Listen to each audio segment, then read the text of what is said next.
ਜਿਸ ਦਿਨ ਕੰਪਨੀ ਨੇ ਜ਼ਿਮੀਂਦਾਰ ਦਾ ਸਾਥ ਛੱਡ ਦਿੱਤਾ, ਹਾਂਜੀ ਸਭ ਤੋਂ ਪਹਿਲੇ ਅਸੀਂ ਧੂੜ ਪੱਟਾਂਗੇ। ਬਿਲਕੁਲ ਅਸਲ ਕੰਪਨੀ ਜਿਹੜੀ ਉਹ ਕਹਿ ਰਹੀ ਕਿ ਅਸੀਂ ਜ਼ਿਮੀਂਦਾਰਾਂ ਦੇ ਨਾਲ ਆ। ਹਾਂ ਪਹਿਲਾ ਸਾਲ ਹੈ, ਏਟੀਐਸ ਨੇ ਇੱਕ ਗਲਤੀ ਕੀਤੀ ਹੈ ਕਿ ਉਹਨੇ ਇੱਕ ਸੀਜ਼ਨ ਉਹਦੀ ਟੈਸਟਿੰਗ ਨਹੀਂ ਕੀਤੀ। ਨਹੀਂ ਕੀਤੀ। ਅਗਰ ਉਹ ਟੈਸਟਿੰਗ ਕਰ ਲੈਂਦੇ, ਜਿਹੜਾ ਫਾਲਟ ਛੋਟਾ ਜਿਹਾ ਟੈਬਲੇਟਾਂ 'ਚ ਮਸਲਾ ਆਇਆ ਤੇ ਉਹ ਉਹਨਾਂ ਨੂੰ ਮਿਲ ਗਿਆ, ਉਹ ਹੁਣ ਕਰਦੇ ਜਾ ਰਹੇ, ਟੀਮਾਂ ਭੇਜ ਰਹੇ। ਕਲੇਮ ਨਹੀਂ ਦੇਣਾ, ਸਰਵਿਸ ਨਹੀਂ ਦੇਣੀ ਨਾ, ਮੇਰੇ ਹਿਸਾਬ ਨਾਲ ਟਰੈਕਟਰ ਨਕਾਮ ਹੈ। ਬਿਲਕੁਲ ਹੁਣ ਏਟੀਐਸ ਵਾਲੇ ਚੜੇ ਹੋਏ ਨੇ, ਮਗਰ ਕਲੇਮ ਸਰਵਿਸ ਜੋ ਵੀ ਹੈ ਦੇਣ ਦੇ ਨੇ। ਭਾਈ ਰਿਆਜ਼ ਨੇ ਵੀ ਦੇਖਿਆ ਔਰ ਇਹੀ ਸੋਚ ਕੇ ਨੇ ਡੀਲਰਸ਼ਿਪ ਪਹਿਲਾਂ ਆ ਛੱਤਾਂ ਦਾ ਸਿਸਟਮ ਕਾਮਯਾਬ ਕੀਤਾ। ਅੱਛਾ ਹੁਣ ਜਨਾਬ ਇਨਸ਼ਾਅੱਲਾ ਉਹ ਏਟੀਐਸ ਦੀ ਏਜੰਸੀ ਲੈ ਲਈ, ਅੱਲਾ ਖੈਰ ਕਰੇਗਾ, ਉਹ ਟਰੈਕਟਰ ਵੀ ਕਾਮਯਾਬ ਇਨਸ਼ਾਅੱਲਾ ਕਰਾਂਗੇ। ਇਹਨੂੰ ਕੋਈ ਵੱਡਾ ਅਸੀਂ ਨਹੀਂ ਕਹਿ ਸਕਦੇ ਕਿ ਨਕਾਮ ਹੋ ਗਿਆ। ਟਰੈਕਟਰ ਚੱਲਦੇ ਨੇ, ਲੋਕਾਂ ਕੋਲ ਚੱਲਣ ਸਲਾਮ ਅਲੈਕੁਮ ਦੋਸਤੋ, ਆਪਣਾ ਚੈਨਲ ਪੀਕੇ ਤੇ ਖੁਸ਼ਰਾਮ ਵੀਰ ਕਹਿੰਦੇ ਸਾਰੇ ਭਰਾਵਾਂ ਮੌਜੂਦ ਹਾਂ ਜੀ ਲਾਹੌਰ ਟਰੈਕਟਰ ਮਾਰਕੀਟ ਦੇ ਵਿੱਚ। ਨਾਲ ਸਾਡੇ ਬਲਾਲ ਭਾਈ ਮੌਜੂਦ ਨੇ ਜੀ, ਆਪਣਾ ਪਾਕਿਸਤਾਨ ਰਧਾਵਾ ਭਾਈ ਨੇ ਤੇ ਭਾਈ ਰਿਆਜ਼ ਨੇ ਸਾਡੇ ਨਾਲ।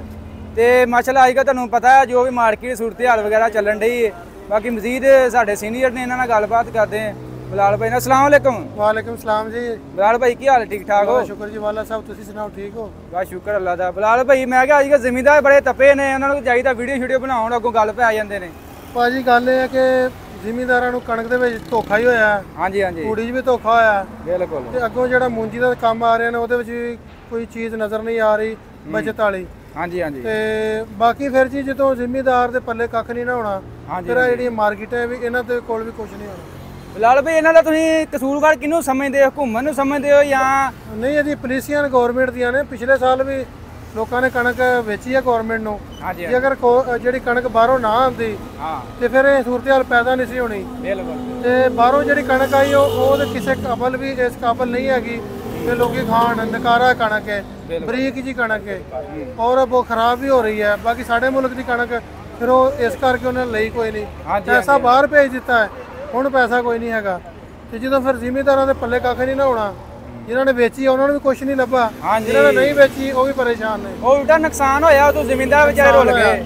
ਮਹਿੰਗੀਆਂ ਖਾਦਾਂ ਤੁਹਾਨੂੰ ਇਹ ਗੱਲਾਂ ਬਾਰ-ਬਾਰ ਕਰਨ ਦਾ ਫਾਇਦਾ ਕੋਈ ਨਹੀਂ। ਹਾਂਜੀ ਹਾਂਜੀ ਬਾਕੀ ਜਿਹੜੀ ਮਾਰਕੀਟ ਟਰੈਕਟਰਾਂ ਦੀ ਹੈ ਨਾ, ਇੱਥੇ ਹੁਣ ਕਈ ਬੰਦੇ ਸੋਚ ਰਹੇ ਕਿ ਰੇਟ ਜਿਹੜੇ ਘਟਣੇ ਆ। ਜਿਹੜੇ ਮਾਰਕੀਟ ਦੇ ਵਿੱਚ ਡੀਲਰ ਨੇ ਉਹ ਕਹਿੰਦੇ ਰੇਟ ਵਧਣੇ ਆ। ਬਿਲਕੁਲ। ਕਿਉਂਕਿ ਕਾਰਾਂ ਦੀਆਂ ਕੀਮਤਾਂ ਘਟੀਆਂ ਨੇ, ਉਹਨਾਂ ਨੇ ਉਹਨਾਂ ਕਾਰਾਂ ਦੀਆਂ ਘਟਾਈਆਂ ਜਿਹੜੀਆਂ ਵਿਕਦੀਆਂ ਨਹੀਂ ਸੀ। ਬਿਲਕੁਲ। ਤੇ ਜਿਹੜੀਆਂ ਵਿਕਦੀਆਂ ਨੇ ਉਹਨਾਂ ਦੀ ਕੀਮਤਾਂ ਨਹੀਂ ਘਟੀਆਂ। ਹਾਂਜੀ ਫਿਰ ਦੂਸਰੀ ਗੱਲ ਇਹ ਕਿ ਟਰੈਕਟਰ ਜਿਹੜਾ ਨੇ ਲੋਕਲ ਬਣਦਾ ਪਿਆ। ਜਦੋਂ ਇਹਦਾ ਰੇਟ ਵਧਣਾ ਹੁੰਦਾ ਨਾ, ਉਦੋਂ ਕਹਿੰਦੇ ਡਾਲਰ ਮਹਿੰਗਾ ਹੋ ਗਿਆ। ਜਦੋਂ ਡਾਲਰ ਸਸਤਾ ਹੁੰਦਾ ਨਾ, ਉਦੋਂ ਕਹਿੰਦੇ ਬਿਜਲੀ ਵੀ ਮਹਿੰਗੀ ਹੈ ਤੇ ਪੈਟਰੋਲ ਵੀ ਮਹਿੰਗਾ ਤੇ ਲੋਹਾ ਵੀ ਮਹਿੰਗਾ। ਇਹ ਸਸਤਾ ਹੋਏਗਾ ਤੇ ਟਰੈਕਟਰ ਸਸਤਾ ਹੋਏਗਾ। ਬਿਲਕੁਲ। ਉਹ ਚੀਜ਼ਾਂ ਕੋਈ ਨਹੀਂ ਹੈਗੀ ਇੱਥੇ ਲੋਕਲ ਦੇ ਵਿੱਚ। ਤੁਹਾਨੂੰ ਪਤਾ ਹੈ ਕਹਿੰਦੇ ਡਾਲਰ ਸਸਤਾ ਹੋਇਆ ਤਾਂ ਟਰੈਕਟਰ ਦਾ ਕੋਈ ਲਿੰਕ ਨਹੀਂ ਹੈ। ਜਦੋਂ ਮਹਿੰਗਾ ਆਉਣਾ ਹੁੰਦਾ ਉਹ ਤਾਂ ਲਿੰਕ ਹੋ ਜਾਂਦਾ। ਬਿਲਕੁਲ। ਤੇ ਦੂਸਰੀ ਗੱਲ ਇਹ ਹੈ ਕਿ ਰੇਟ ਕੋਈ ਨਹੀਂ ਹੈ ਜੇ ਫਿਲਹਾਲ ਘਟ ਰਹੇ ਟਰੈਕਟਰਾਂ ਦੇ। ਜੇ ਬਜਟ ਦੇ ਵਿੱਚ ਟੈਕਸ ਲੱਗ ਗਿਆ, ਜਿਹੜਾ IMF ਨੇ ਕਿਹਾ ਹੈ ਕਿ ਤੁਸੀਂ ਇਹ ਜਿਹੜਾ ਟੈਕਸ ਛੱਡਿਆ ਹੈ ਜ਼ਰੂਰੀ ਚੀਜ਼ਾਂ ਦੇ ਉੱਤੇ, ਇਹ ਲਗਾ ਦਿਓ 17%, ਤੇ ਫਿਰ ਰੇਟ ਹੋਰ 4-5 ਲੱਖ ਵੱਧ ਜਾਣਾ ਟਰੈਕਟਰ ਦਾ। ਹਾਂਜੀ ਤੇ ਯਾਰ ਭਾਈ ਮੈਂ ਮਜ਼ੀਦ ਗੱਲ ਐਡ ਕਰਨਾ ਚਾਹਾਂਗਾ। ਹਾਂਜੀ ਤਕਰੀਬਨ ਇਹ ਟਰੈਕਟਰ ਉੱਤੇ ਜਿਹੜਾ ਟੈਕਸ 0% ਹੈ, ਇਸੇ ਤਰ੍ਹਾਂ ਜ਼ੀਰੋ ਹੀ ਹੈ ਨਾ ਇਨਵਾਇਸ ਤੇ। ਹਾਂਜੀ ਇਹ ਜ਼ੀਰੋ ਨਹੀਂ ਕਹਿ ਸਕਦੇ ਕਿਉਂਕਿ ਇਹਦੇ ਪਾਰਟ ਦੇ ਉੱਤੇ ਬਕਾਇਆ ਤੌਰ ਤੇ 18% ਟੈਕਸ ਲੱਗ ਚੁੱਕਿਆ ਹੈ। ਟਰੈਕਟਰ ਤੇ ਜ਼ੀਰੋ ਹੈ ਤੇ ਪਾਰਟ ਦੇ ਉੱਤੇ 18% ਲੱਗ ਚੁੱਕਿਆ ਹੈ। ਸੇਲ ਟੈਕਸ ਦੇ ਉੱਤੇ ਉਹ ਜ਼ੀਰੋ ਉਹਨਾਂ ਨੇ ਕੀਤਾ ਹੋਇਆ। ਹਾਂਜੀ ਹਾਂਜੀ। ਤੇ ਅਗਰ ਉਹ ਉਹਨਾਂ ਨੇ ਲਗਾਉਣਾ ਹੈ ਤੇ ਫਿਰ ਉਹ ਰੇਟ ਹੋਰ ਵੱਧ ਜਾਏਗਾ। ਉਹ ਜੇ ਲਗਾਣਗੇ ਤੇ ਫਿਰ ਪਾਰਟਸ ਦੇ ਉੱਤੋਂ ਹਟਾਣਗੇ, ਇੱਕ ਪਾਸੇ ਹਟਾਣਗੇ, ਦੋਵਾਂ ਪਾਸੇ ਤੇ ਇਹਨਾਂ ਟੈਕਸ ਲੱਗੇਗਾ। ਠੀਕ ਹੈ। ਪਹਿਲੇ ਵੀ ਟੈਕਸ ਲੱਗਾ ਸੀ 5% ਸੀਗਾ। ਹਾਂਜੀ ਹਾਂਜੀ ਹਾਂਜੀ 17% ਵੀ ਲੱਗਾ ਰਿਹਾ। ਬਿਲਕੁਲ। ਤੇ ਹੁਣ ਉਹ ਘਟਾ ਦਿੱਤਾ ਹੈ। ਬਹਰਹਾਲ ਜੀ ਆ ਟਰੈਕਟਰ ਭਾਈ ਲੈ ਕੇ ਆਏ ਨੇ, ਇਹਨਾਂ ਬੁੱਕ ਕਰਵਾਇਆ ਸੀ, 15 ਦਿਨਾਂ ਬਾਅਦ ਮਿਲ ਗਿਆ। ਇਹ ਮਾਨਾ ਵਾਲੇ ਦੇ ਨੇ, ਇੱਥੇ ਜ਼ਿਲ੍ਹਾ ਸ਼ੇਖੂਪੁਰਾ ਦੇ। ਤੇ 15 ਦਿਨਾਂ ਬਾਅਦ ਟਰੈਕਟਰ ਡਿਲੈਕਸ ਨਿਕਲਿਆ। ਬਿਲਕੁਲ 37,60,000 ਦਾ ਮਿਲਿਆ। ਤੇ ਭਾਈ ਰਿਆਜ਼ ਕੋ ਛੱਤ ਲਵਾਈ ਹੈ। ਭਾਈ ਰਿਆਜ਼ ਦੱਸ ਦਿੰਦੇ ਨੇ ਛੱਤ ਜਿਹੜੀ ਕਿਸ ਤਰ੍ਹਾਂ ਦੀ। ਯਾਰ ਭਾਈ ਮੈਂ ਤੁਹਾਡਾ ਮਜ਼ੀਦ ਇੱਕ ਗੱਲ ਕਰਨਾ ਚਾਹਾਂਗਾ। ਮਾਸ਼ਾਅੱਲਾ ਰਿਆਜ਼ ਭਾਈ ਨੇ ATS ਦੀ ਏਜੰਸੀ ਲੈ ਲਈ ਹੈ, ਉਸ ਬਾਰੇ ਤੁਸੀਂ ਕਹਿਣਾ ਚਾਹੋ, ਤੁਹਾਡੇ ਖਿਆਲ ਦੇ ਵਿੱਚ ATS ਕੀ ਸਮਝਦੇ ਹੋ? ਮੁਕਾਬਲਾ ਕਰੇਗਾ? ਅੱਜ ਕੱਲ੍ਹ ਬੜੇ ਤੁਹਾਨੂੰ ਪਤਾ ਛੋਟੇ ਛੋਟੇ ਫਾਲਟ ਵਗੈਰਾ ਵੀ ਉਹਦੇ 'ਚ ਆ ਰਹੇ ਨੇ, ਤੁਹਾਡੀ ਇਸ ਬਾਰੇ ਕੀ ਰਾਏ ਹੈ? ਭਾਈ ਕੰਪਨੀ ਅਗਰ ਮਗਰ ਹੈ ਨਾ, ਜਿਸ ਦਿਨ ਕੰਪਨੀ ਨੇ ਜ਼ਿਮੀਂਦਾਰ ਦਾ ਸਾਥ ਛੱਡ ਦਿੱਤਾ, ਹਾਂਜੀ ਸਭ ਤੋਂ ਪਹਿਲੇ ਅਸੀਂ ਧੂੜ ਪੱਟਾਂਗੇ। ਬਿਲਕੁਲ। ਅਸਲ ਕੰਪਨੀ ਜਿਹੜੀ ਉਹ ਕਹਿ ਰਹੀ ਕਿ ਅਸੀਂ ਜ਼ਿਮੀਂਦਾਰਾਂ ਦੇ ਨਾਲ ਆ।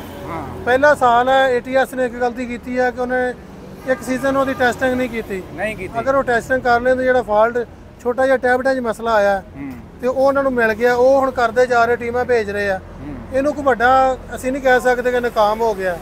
ਟਰੈਕਟਰ ਚੱਲਦੇ ਨੇ, ਲੋਕਾਂ ਕੋਲ ਚੱਲਣ ਰਹੇ ਨੇ ਔਰ ਕੰਪਨੀ ਮਗਰ ਜਾ ਕੇ ਉਹਨਾਂ ਨੂੰ ਸਹੀ ਕਰਦੀ ਆ ਰਹੀ ਹੈ। ਤੇ ਇਹ ਟਰੈਕਟਰ ਇਨਸ਼ਾਅੱਲਾ ਪਾਕਿਸਤਾਨ ਦੇ ਵਿੱਚ ਕਾਮਯਾਬ ਹੈ।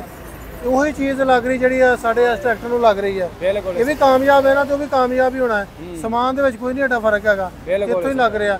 ਸਿਰਫ ਉਹਨਾਂ ਨੇ ਕੋਈ ਚੀਜ਼ਾਂ ਨਵੀਆਂ ਜਿਹੜੀਆਂ ਵਿੱਚ ਐਡ ਕੀਤੀਆਂ ਨੇ, ਕੋਈ ਬਾਹਰੋਂ ਮੰਗਵਾ ਕੇ ਹੁਣ ਲਗਾ ਰਹੇ ਆ, ਕੋਈ ਲੋਕਲ ਸਮਾਨ ਉਹਨਾਂ ਨੂੰ ਸਹੀ ਨਹੀਂ ਮਿਲਿਆ, ਕੋਈ ਇਸ ਤਰ੍ਹਾਂ ਦੀਆਂ ਗੱਲਾਂ ਬਾਤਾਂ ਆ ਨੇ। ਟਰੈਕਟਰ ਇਨਸ਼ਾਅੱਲਾ ਕਾਮਯਾਬ ਹੈ ਪਾਕਿਸਤਾਨ। ਹਾਂਜੀ ਹਾਂਜੀ ਤੇ ਜਦੋਂ ਜ਼ਿਮੀਂਦਾਰਾਂ ਨੇ ਲੈਣਾ ਹੈ ਨਾ, ਜਦੋਂ ਡੀਜ਼ਲ ਦੀ ਬਚਤ ਕਰਨੀ ਹੈ ਤੇ ਕਾਰਕਰਦਗੀ ਦੇਣੀ ਹੈ, ਤੇ ਲੋਕਾਂ ਨੇ ਕਹਿਣਾ ਯਾਰ ਇਹ ਟਰੈਕਟਰ ਅੱਛਾ ਹੈ।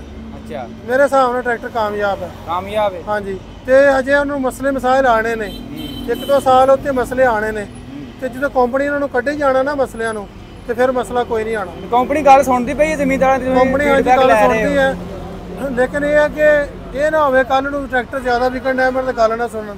ਮਸਲਾ ਇੱਥੇ ਹੀ ਆਉਂਦਾ ਹੈ, ਜਦੋਂ ਡਿਮਾਂਡ ਵਾਜੀ ਹੈ ਨਾ ਚੀਜ਼ ਦੀ, ਉਦੋਂ ਲਾਪਰਵਾਹੀ ਸ਼ੁਰੂ ਹੋ ਜਾਂਦੀ ਹੈ। ਬਿਲਕੁਲ। ਤੇ ਅਸੀਂ ਇਸ ਕੰਪਨੀ ਦਾ ਇਸ ਤੋਂ ਸਾਥ ਦਿੰਦੇ ਹਾਂ ਤਾਂ ਕਿ ਜ਼ਿਮੀਂਦਾਰਾਂ ਕੋਲ ਇੱਕ ਹੋਰ ਆਪਸ਼ਨ ਕੋਈ ਨਹੀਂ ਹਾਂਜੀ ਸਵਾਏ ਇਸ ਚੀਜ਼ ਤੋਂ। ਬਿਲਕੁਲ। ਤੇ ਫਿਰ ਜਦੋਂ ਇਹ ਵੀ ਗੱਲ ਨਹੀਂ ਨਾ ਸੁਣਦੇ, ਫਿਰ ਅਸੀਂ ਕਹਿੰਦੇ ਹਾਂ ਕਿ ਯਾਰ ਕੋਈ ਆਪਸ਼ਨ ਤੇ ਹੋਣਾ ਚਾਹੀਦਾ ਨਾ। ਤੇ ਜਦੋਂ ਕੰਪੀਟੀਸ਼ਨ ਬਣਿਆ ਰਹੇਗਾ ਤੇ ਜ਼ਿਮੀਂਦਾਰਾਂ ਦਾ ਫਾਇਦਾ ਹੋਏਗਾ।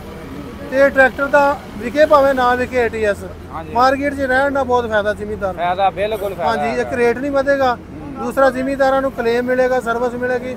ਦੂਸਰੀਆਂ ਕੰਪਨੀਆਂ ਵੀ ਕਹਿਣਗੀਆਂ ਕਿ ਯਾਰ ਟਰੈਕਟਰ ਹੈਗਾ, ਅਗਰ ਅਸੀਂ ਨੇ ਦਿੱਤਾ ਇਹਨਾਂ ਉਧਰੋਂ ਲੈ ਲੈਣਾ। ਹਾਂਜੀ ਮੇਨ ਚੀਜ਼ ਇਹ ਹੈ, ਇਸੇ ਤੋਂ ਹੀ ਅਸੀਂ ਇਹਨਾਂ ਚੀਜ਼ਾਂ ਨੂੰ ਸਾਰਿਆਂ ਨੂੰ ਦੇਖ ਰਹੇ ਹਾਂ। ਤੇ ਬਾਕੀ ਇਹ ਹੈ ਕਿ ਸਾਰੀਆਂ ਕੰਪਨੀਆਂ ਸਾਡੀਆਂ ਫੇਵਰਟ ਨੇ, ਕੋਈ ਕਿਸੇ ਕੰਪਨੀ ਦੇ ਖਿਲਾਫ ਨਹੀਂ ਹੈ, ਹਾਂਜੀ ਕਿਸੇ ਕੰਪਨੀ ਦੇ ਅਸੀਂ ਜ਼ਿਆਦਾ ਨਹੀਂ ਕਰ ਰਹੇ, ਲੇਕਿਨ ਇਹ ਹੈ ਕਿ ਫਾਇਦਾ ਜ਼ਿਮੀਂਦਾਰ ਦਾ ਸੋਚ ਰਹੇ ਹਾਂ ਹਾਂ। ਕਿ ਜਿਹਦੇ ਵਿੱਚ ਜ਼ਿਮੀਂਦਾਰ ਦਾ ਫਾਇਦਾ ਉਹ ਕੰਮ ਕਰਨਾ ਚਾਹੀਦਾ।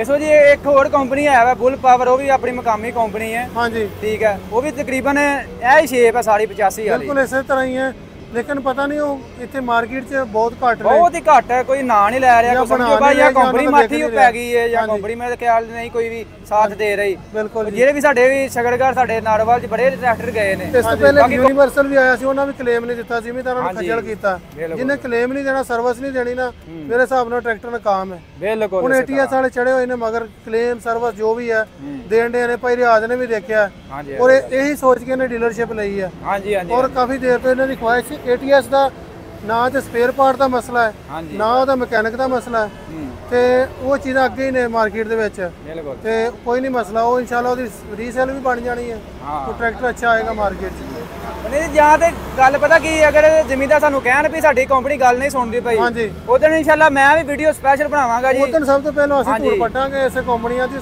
ਸਾਨੂੰ ਐਡਾ ਨਹੀਂ ਹੈ, ਅਸੀਂ ਜ਼ਿਮੀਂਦਾਰਾਂ ਦੀ ਗੱਲ ਕਰਨੀ ਹੈ, ਲੇਕਿਨ ਜਿਹੜਾ ਅਸੀਂ ਸਪੋਰਟ ਕਰਦੇ ਹਾਂ ਉਹ ਜ਼ਿਮੀਂਦਾਰਾਂ ਵਾਸਤੇ ਕਰ ਰਹੇ ਹਾਂ ਕਿ ਥੋੜਾ ਜਿਹਾ ਪੈਰਾਂ ਤੇ ਖਲੋ ਜਾਣਾ। ਬਾਕੀ ਇਸੇ ਤਰ੍ਹਾਂ ਹੀ ਮਿਲਦਾ ਰਹਿਣਾ ਹੈ।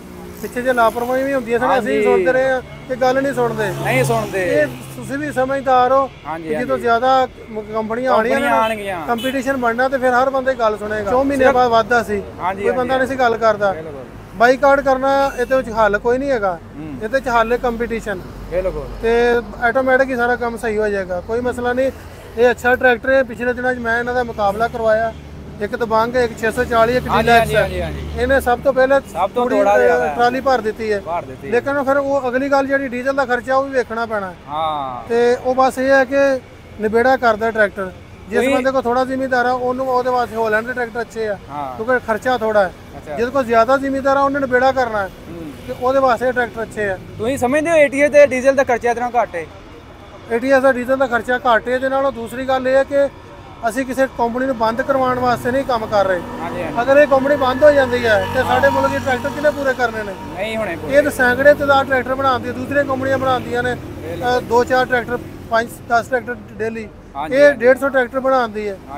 ਇਹ ਵੀ ਤਾਂ ਚੀਜ਼ ਹੈਗੀ ਨਾ, ਜੇ ਇੱਥੇ ਟਰੈਕਟਰ ਨਾ ਬਣੇ ਤੇ ਬਾਹਰੋਂ ਆਣ ਤੇ ਟਰੈਕਟਰ ਬਹੁਤ ਮਹਿੰਗਾ ਪਾਕਿਸਤਾਨ 'ਚ ਮਿਲੇ, ਸਾਡੇ ਕੋਲ ਲਿਆ ਵੀ ਨਹੀਂ ਜਾਣਾ। ਹਾਂਜੀ, ਇਸੇ ਤਰ੍ਹਾਂ ਇਹ ਵੀ ਚੀਜ਼ਾਂ ਨੇ। ਬਾਕੀ ਮਜ਼ੀਦ ਗੱਲਬਾਤ ਕਰਦੇ ਜੀ। ਇਹਨਾਂ ATS ਦੀ ਡੀਲਰਸ਼ਿਪ ਲਈ ਹੈ ਜੀ।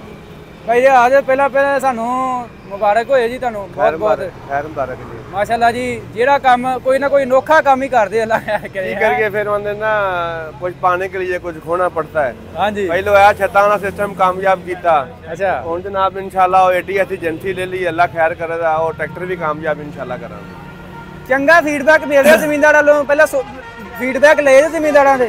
ਲੈ ਕੇ ਤੇ ਫਿਰ ਇਹਦੇ ਕੰਮ ਕੀਤਾ ਹੈ। ਹਾਂ। ਵਰਨਾ ਕੰਮ ਕਰਨ ਦਾ ਕੋਈ ਫਾਇਦਾ ਕਿ ਜਿਹੜੇ ਬੰਦਾ ਕੰਮ ਕਰਕੇ ਤੇ ਆਂਢੀ ਗੁਆਂਢੀ ਲਾਣ ਦਾ ਪਾਣ ਨੂੰ ਕੰਮ ਤੇ ਕੋਈ ਨਹੀਂ ਹੁੰਦਾ। ਹਾਂ। ਬਾਕੀ ਇਨਸ਼ਾਅੱਲਾ ਤਾਲਾ ਅੱਲਾ ਖੈਰ ਕੀਤੀ, ਕੰਪਨੀ ਵੀ ਕਾਮਯਾਬ ਕਰਾਂਗੇ, ਕੰਮ ਵੀ ਕਾਮਯਾਬ ਹੋਵੇ। ਅੱਛਾ, ਅਗਰ ਕਿਸੇ ਜ਼ਿਮੀਂਦਾਰ ਨੂੰ ਕੋਈ ਮਸਲਾ ਵਗੈਰਾ ਹੁੰਦਾ ਕਲੇਮ ਲੈ ਕੇ ਦੋਗੇ ਉਹਨਾਂ ਨੂੰ? ਬਿਲਕੁਲ ਲੈ ਕੇ ਅਸੀਂ ਆਪ ਜਾ ਕੇ ਮਗਰ ਜਾ ਕੇ ਕਰਕੇ ਸਾਡਾ ਕਿਹੜਾ ਬੰਦਾ ਟਰੈਕਟਰ ਡੀਲਰਸ਼ਿਪ ਤੇ ਬੁੱਕ ਕਰਾਇਆ ਦਾ ਜਾ ਕੇ ਮਗਰ ਜਾ ਕੇ ਸ਼ੋਰੂਮ ਤੇ ਵੀ ਨਜ਼ਰ ਆਉਣਗੇ ਅੱਲਾ ਖੈਰ ਕਰੇ। ਏਟੀਐਸ ਤੇ ਕਿੱਦਣ ਲਿਆ ਰਹੇ ਹੋ ਫਿਰ ਏਟੀਐਸ? ਬਸ ਅਗਲੇ ਹਫਤੇ ਦੀ ਕਰਾ ਜਾਂਦੇ।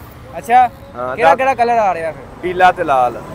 ਪੀਲਾ ਲਾਲ? ਹਾਂ, ਪੀਲੇ ਦੀ ਬੜੀ ਡਿਮਾਂਡ ਹੈ, ਲਾਲ ਦੀ ਵੀ ਉਹਦੇ ਨਾਲ ਵੱਧ ਹੈ। ਪੀਲੇ ਦੀ ਬਹੁਤ ਜ਼ਿਆਦਾ ਡਿਮਾਂਡ। ਤੇ ਭਾਈ ਅੱਜ ਕੀ ਰੇਟ ਵਗੈਰਾ ਚੱਲ ਰਿਹਾ ਹੈ? ਰੇਟ ਉਹ ਹੀ ਹੈ 34,40,000। 34-40? ਹਾਂ, ਅਗਰ ਕਿਸੇ ਹਾਜ਼ਰ ਲੈਣਾ ਕੋਈ 20,000 ਵੱਧ ਹੋਵੇ ਤਾਂ ਬਾਕੀ ਤੇ ਉਹ ਕੂਲਰ ਦੇ ਲੈਦਾ? ਕੂਲਰ ਦਾ ਫਾਇਦਾ ਹੀ ਕੋਈ ਨਹੀਂ ਲਵਾਉਣ ਦਾ। ਅਗਰ ਕਿਸੇ ਲਵਾਉਣਾ ਤੇ ਉਹ ਲੱਗ ਜਾਏਗਾ। ਕੂਲਰ ਵਾਲਾ ਸਿਸਟਮ ਹੁਣ ਆ 265 ਨੇ 60 ਨੇ ਕਿਸੇ ਟਰੈਕਟਰ ਨੂੰ ਕੂਲਰ ਲੱਗਾ, ਸਾਰੇ ਚੱਲਣ ਨਹੀਂ ਡਏ ਨੇ।